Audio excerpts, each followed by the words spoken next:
মুসা নবী একদিন আল্লাহর কাছে কয়, আল্লাহ ফেরাউন এত জ্বালান জ্বালায়, তুমি কি ফেরাউনকে গজব দিয়া ধ্বংস করতে পারো না? আমার আল্লাহ কয়, মুসা আমি ফেরাউনকে 4টা কারণে গজব দেই না। কয় কারণে?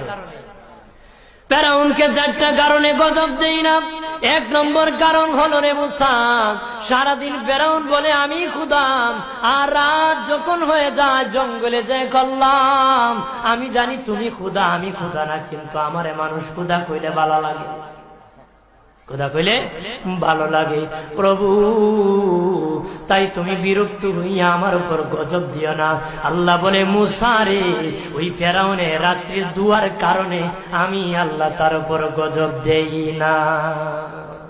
2 নম্বর কারণ হলো, আরে মুসা তোমার মুখে দাড়ি, ফেরাউনের মুখে দাড়ি, তোমার পরনে জুব্বা, ফেরাউনের পরনে জুব্বা, তোমার মাথায় পাগড়ি, ফেরাউনের মাথায় পাগড়ি।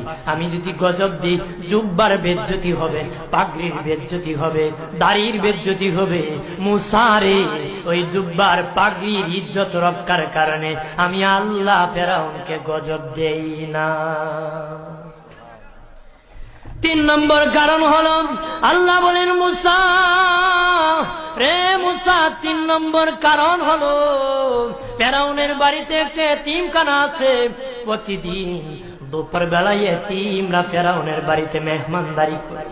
তারা খাওয়ার পরে আমি আল্লাহর কাছে দোয়া করে, আল্লাহ তুমি যদি গুসা হয়ে ফেরাউনকে গজব দিয়ে ধ্বংস করে দাও, আমরা এতিমকে কে খাওয়াইবে রে আল্লাহ, আমাদের দোয়ার বরকতে ফেরাউনকে গজব দিও না। আল্লাহ বলে, মুসা রে, এতিমের দোয়ার কারণে আমি আল্লাহ গজব দেই না।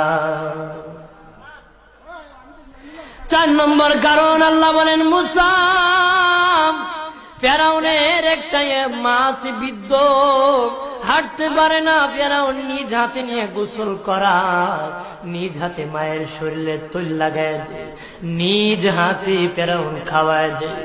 যখন খাওয়ানোর পরে মা বিছানার মধ্যে ঘুমায় যায়, ওই ফেরাউনের মা আমার কাছে 2টা হাত বাড়ায়, আল্লাহ আমার ফেরাউনকে যদি গজব দিয়ে ধ্বংস করে দাও, আমি মায়ের সেবা কে করবে?